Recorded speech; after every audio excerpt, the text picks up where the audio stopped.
উফ, এইবার এমন একটা দাও মারবো না যে কৃষ্ণচন্দ্র কেঁদে কুল পাবে না। কিন্তু সেটা একমাত্র সফল হবে এর মন্ত্রী আমাদের পাশে থাকে। আরে ও তো মোহর ছাড়া আর কিছুই চেনে না।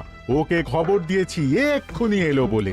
রাজামশাই, কৃষ্ণনগরের মন্ত্রী এসেছেন। ওকে ভেতরে পাঠিয়ে দাও। প্রণাম খাম্বাজ রাজ। এ কি রানীমা, আপনি? আমি তোমাদের কৃষ্ণনগরের রানী নই, আমার নাম ললনা। আমি হরেক রকমের গলায় কথা বলতে পারি। এটা আমার আসল গলা। ওরে বাবা রে বাবা রে বাবা, আপনি তো প্রতিভার জলজ্যান্ত রূপ। একে আপনি কোথা থেকে পেলেন খাম্বাজ রাজ? বেশ কিছুদিন আগে একটা যাত্রা দেখতে গিয়ে ললনার সাথে পরিচয় হয়। ওর ব্যাপারে সবকিছু জানার পরে আমার মাথায় একটা বুদ্ধি খেলে যায়। তাই আপনি আমাকে ডেকে পাঠিয়েছেন, তাই তো? একদম তাই। আমার একটা পরিকল্পনা আছে। ছলে বলে কৌশলে ওই কৃষ্ণনগরের আসল রানীকে কিছুদিনের জন্য বাইরে পাঠাতে হবে, আর সেই সুযোগে সেসব দায়িত্ব আমার ওপরে ছেড়ে দিন। আমি নিজের দায়িত্ব নিয়ে ললনাকে কৃষ্ণনগরের রানীর সমস্ত আদব কায়দা শিখিয়ে দিয়েছি। এখন শুধু আমি বাকি ব্যাপার নিয়ন্ত্রণ করব। এখন মহারাজ বাৎসরিক হিসেব নিয়ে ব্যস্ত, তাই রানীমা চলে যাবেন আর তার বদলে ঢুকবে ললনা দেবী। তাহলে আর দেরি কেন? আজ রাতেই বেরিয়ে পড়ো। আর যদি আমার পরিকল্পনা অনুযায়ী এগোতে পারো, তাহলে কিছুদিন পরে তুমি হয়ে উঠবে কৃষ্ণনগরের রাজা। আমার কত দিনের আশা। চলুন তাহলে। হ্যাঁ চলুন, রাজবাড়ির বাকি ব্যাপার যেতে যেতে বুঝিয়ে দেব। রানীমা কিভাবে কথা বলেন, কাকে কি বলে ডাকেন, রাজবাড়ির কোথায় কি আছে সব।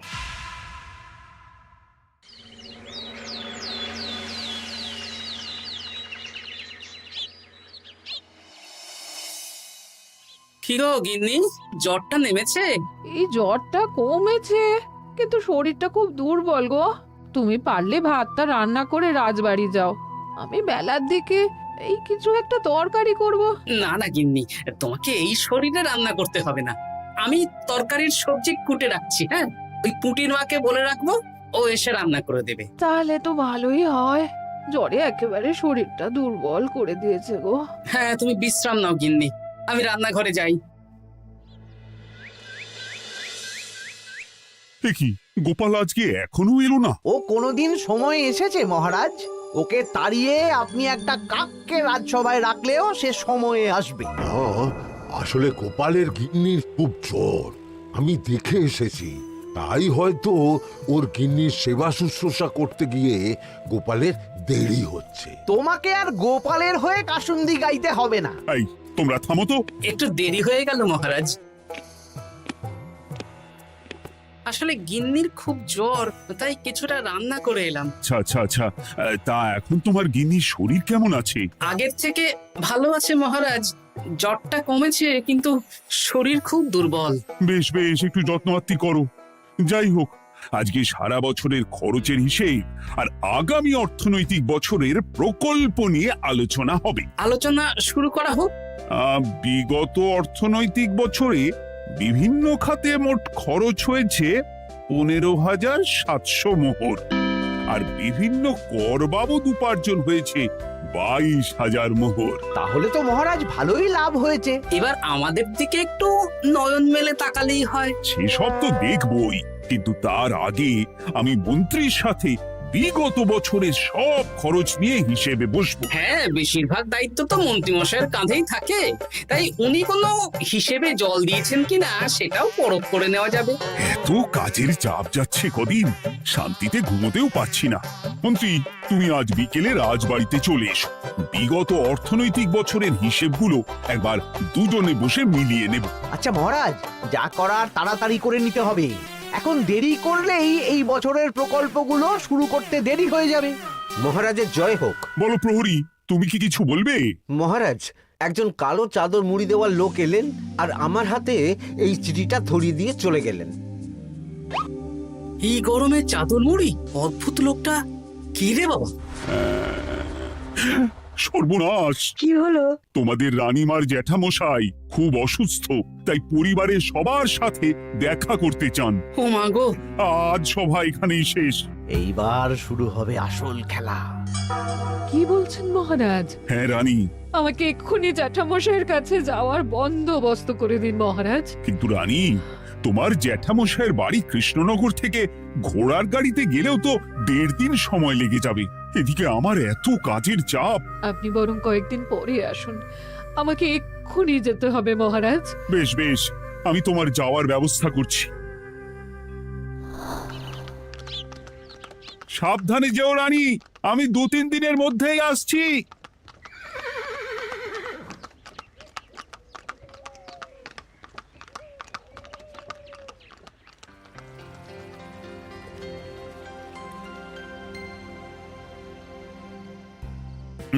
মন্ত্রী, বিগত অর্থনৈতিক বছরে আমাদের পাঠশালার উন্নতির জন্য কত খরচ করা হয়েছিল একটু দেখো তো। সব মিলিয়ে মোট 150 মোহর মহারাজ। কিন্তু আমার এখানে তো 170 মোহর দেখাচ্ছে। 170 মোহর? তা কি করে হয়?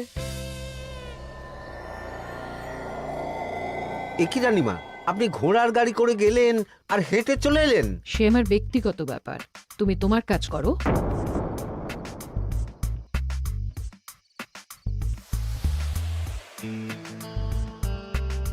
এ কি রানী, তুমি চলে এলে? আমার শরীরটা খুব একটা ভালো লাগছে না মহারাজ, পেটটা কামড়াচ্ছে। তাই সহিসকে বললাম ঘোড়ার গাড়ি নিয়ে জ্যাঠামশাইকে দেখে আসতে, আর আমি বাড়ি চলে এলাম। ও, সহিস এসে খবর দেবে, তারপর আমি আর আপনি দুজনে একসাথে যাব। বেশ বেশ, ঠিক আছে রানী, তুমি বিশ্রাম নাও। বিশ্রাম না, আমি একটু স্নান ঘরে যাব, পেটটা কেমন মোচড় দিচ্ছে। মহারাজ কিছুই বুঝতে পারেনি, মজা জমবে।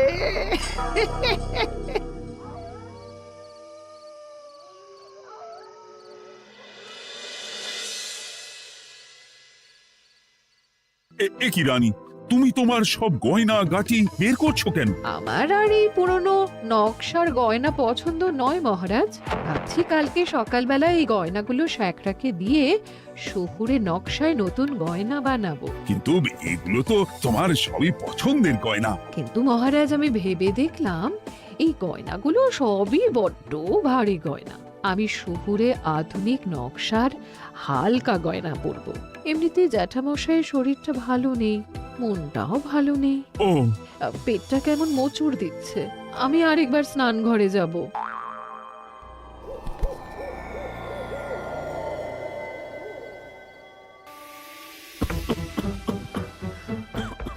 ওই তো মন্ত্রী মশাই এসেছে।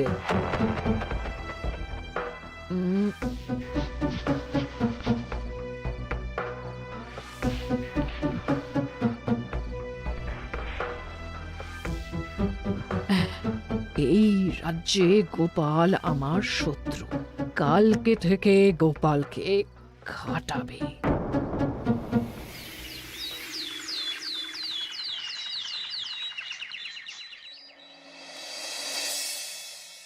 হায় হায় হায়, কি হলো রানী, কি হলো? গতকাল রাতে আমার সমস্ত গয়না চুরি হয়ে গেছে। হ্যাঁ? বলো কি প্রহরী? বলুন মহারাজ। গতকাল রাতে রানীর সব গয়না চুরি হয়ে গেছে। তুমি আরেকজনকে নিয়ে এক্ষুনি খোঁজ করা শুরু করো। যথাজ্ঞা মহারাজ।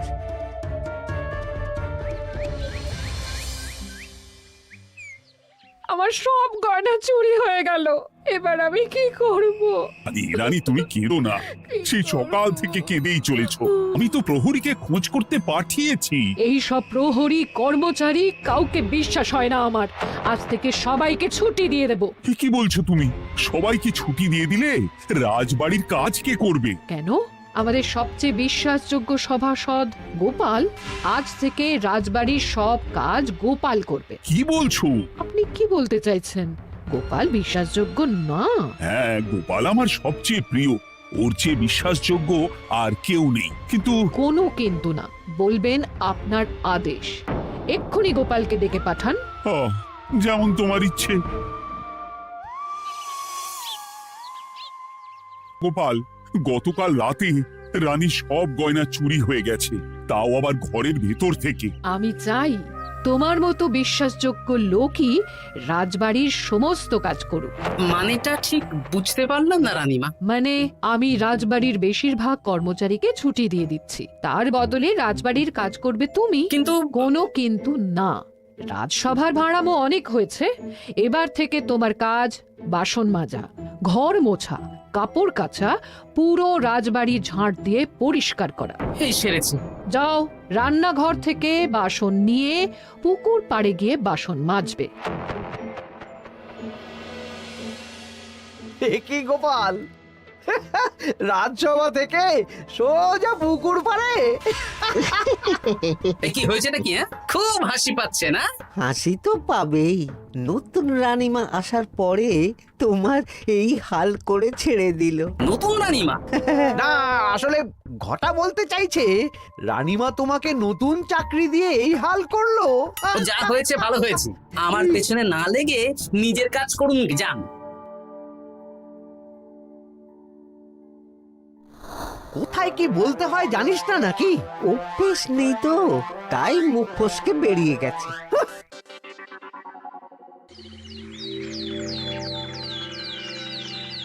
রাজ্যে চোরের উপদ্রব বেড়ে গেছে, তাই আমরা কিভাবে চোরের উপদ্রব কমানো যায় সেই নিয়ে আজকে একটা আলোচনা করব। কিন্তু মহারাজ, রাজসভায় এখনো তো সবাই আসেনি। এই তো এসে গেছি। ওই রাজবাড়ির জামা কাপড় কাচ্ছিলাম। এ কি, গোপাল এখন রাজবাড়ির জামা কাপড় কাচে? হ্যাঁ, সেসব করতে গিয়ে আমার নিজের জামা কাপড়ই ভিজে গেল, তাই বদলে এলাম। মহারাজ, রানীমা ঘোড়ার গাড়ি করে এসেছেন। মানেটা কি? রানী তো রাজবাড়িতেই আছে। হে কি মহারাজ, আমি প্রহরীদের কাছে শুনলাম আমার মতন দেখতে কেউ রাজবাড়িতে উড়ে এসে জুড়ে বসেছে। মানে তুমি তো আগেই চলে এলে। কি কাণ্ড! এই কে? শুনলাম আমার মতন দেখতে কেউ এসেছে। ও আচ্ছা, আপনি। তা কি চাই আপনার? বোঝো কাণ্ড, একরকম দেখতে একরকম গলা। এ বলে আমি আসল, ও বলে আমি। হায় হায় হায়, আসল নকল বোঝাই দায়। একটা নয়, দুটো রানী। আমার জ্যাঠামশাই একদম সুস্থ। এই মহিলা নিশ্চয়ই ভুয়ো চিঠি দিয়ে নিজের রাজবাড়িতে ঢোকার সুযোগ খুঁজছিল। একদম বাজে কথা বলবেন না। আপনি কে সত্যি করে বলুন। সমস্যা সমস্যা, ঘোর সমস্যা। আমার কোনো পাণ্ডিত্য দিয়ে বুঝতে পারছি না কে আসল আর কে নকল। আমি আসল, বিশ্বাস করুন। আমি তো এই মাত্র এলাম। না, আপনি নকল, আমি আসল। কিভাবে বুঝবো? আমি বলবো মহারাজ, এই যে এই রানী আসল। হ্যাঁ, কিন্তু মন্ত্রীমশাই, আপনি কি করে বুঝলেন? না মানে এই রানীমা তোমার উপরে এত ভরসা করে রাজবাড়ির কাজ করাচ্ছেন, কাউকে বিশ্বাস করেননি, একমাত্র তোমাকে বিশ্বাস করেছেন। এত ভালোবাসা, এত বিশ্বাস কার থাকতে পারে বলো? মানে গোপাল, তুমি রাজবাড়ির কি কাজ করছো? বাসন মাজা, ঘর মোছা, বাগান পরিষ্কার, অনেক কাজ করছি রানীমা। আপনার সব গয়না চুরি হয়ে গেল, তাই কাউকে বিশ্বাস করা যাবে না বলে ওই রানীমা আমাকে কাজে রাখলেন।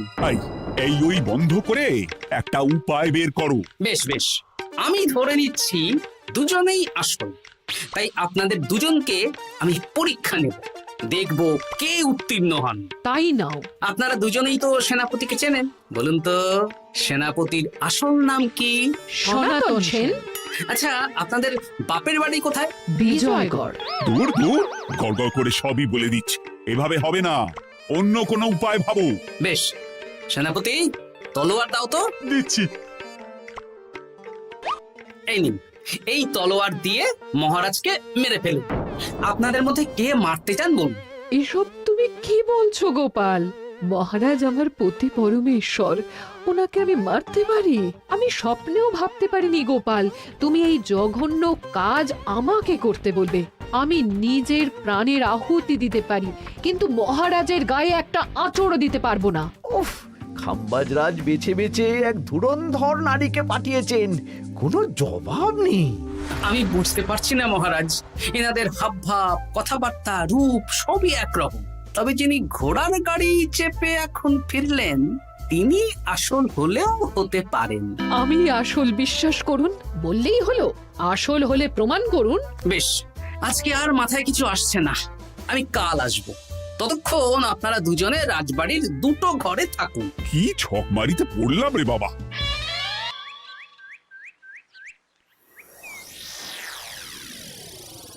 ললনা একদম তৈরি হয়ে এসেছে। দারুণ মজা হচ্ছে বলুন। এবার শুধু একবার আসল রানীকে সরিয়ে ললনা যদি রানী হয়ে যায়, তাহলে রানীর গয়নার মতন সব আমার হাতে চলে আসবে। তারপর কি হবে? তারপর ধীরে ধীরে মহারাজকেও কায়দা করে সরিয়ে দেব, আর খাম্বাজ রাজ আর আমি এই দুজনে মিলে এই রাজ্য চালাবো। ও কি বুদ্ধি আপনার মাথায়।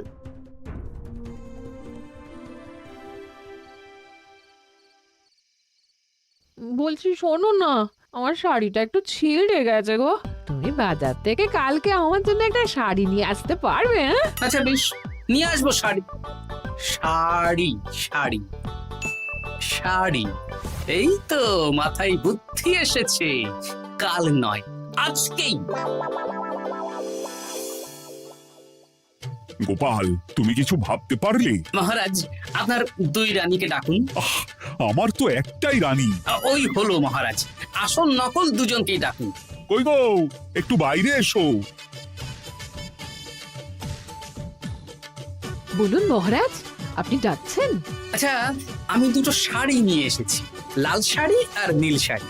এই দুটোই মন্ত্রপুত শাড়ি, এক সিদ্ধ পুরুষ দিয়েছেন। কে তিনি? না, সেসব এখন বলা যাবে না, তবে এই শাড়ি দুটো একটা একটা করে ওনাদের দিয়ে দিন।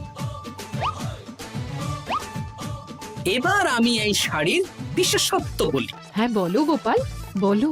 আপনারা দুজনেই আজ রাতে এই শাড়িটা পরবেন, সারা রাত পরে থাকবেন। এই শাড়িগুলো 12 হাত মাপের শাড়ি।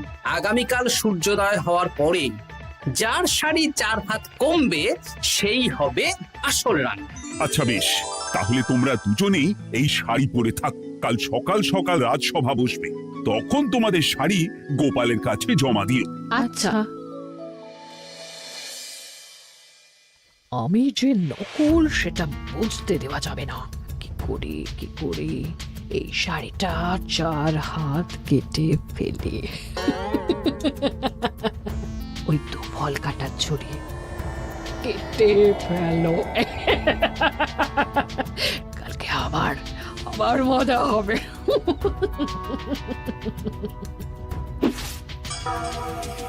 হে ঠাকুর, রক্ষা করো ঠাকুর, আমার শাড়িটা যেন 4 হাত কমে যায়। ঠাকুর রক্ষা করো।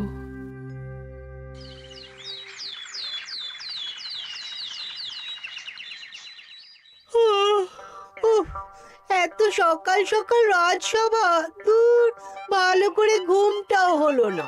আমি তো ঘুমোইনি, চিন্তায় ঘুমই আসেনি। কই গো, তোমরা এসো। এই নিন আমার শাড়ি, এবার মেপে দেখুন, এটা 4 হাত কমে গেছে। এই দেখুন মহারাজ, বিশ্বাস করুন আমি আসল, কিন্তু এই শাড়িটা সারা রাত পরে থাকা সত্ত্বেও 4 হাত তো দূর, 4 আঙুলও কমেনি। লাল শাড়িটাই ছোট মনে হচ্ছে। তাহলে তুমি আসল? উফ, বাবা, বাঁচা গেল। আয়, কে আছো? এই নকল রানীকে কারাগারে বন্দি করো। দাঁড়ান মহারাজ, বন্দি করতে হলে যার শাড়ি 4 হাত কমে গেছে তাকে বন্দি করুন। কেন? আমার শাড়ি তো 4 হাত কমে গেছে।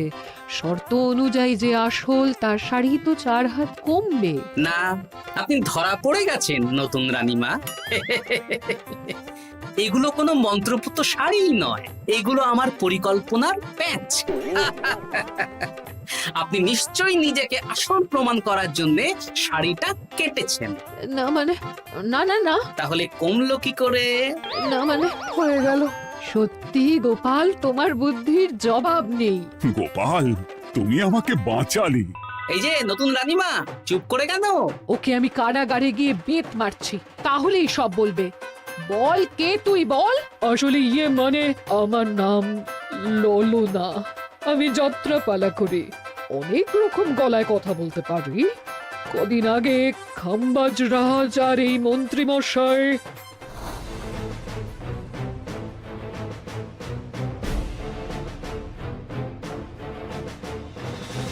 বাহ বাহ বাহ বাহ বাহ, এ তো দেখছি ললনার ছলনা। তার মানে রানীমার গয়না? ওগুলো তো সব মন্ত্রীকে দিয়েছি, জানলা দিয়ে কাপড়ে পেঁচিয়ে নামিয়ে দিয়েছি।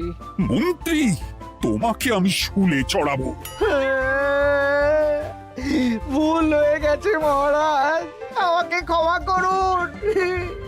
প্রাণে মারবেন না, সব গয়না ফেরত দিয়ে দেবো মহারাজ। তুমি শত্রু রাজ্যের প্ররোচনায় এত বড় ক্ষতি করতে চেয়েছিলে? ক্ষমা করুন মহারাজ, ক্ষমা করুন। সেনাপতি, মন্ত্রীকে 1000 বার বেত্রাঘাত করো। আর এই ললনার কি হবে? আমি অনেক দিন ধরে বাড়িতে একটা কাজ করার লোক খুঁজছি, ওনাকেই পাঠিয়ে দিন।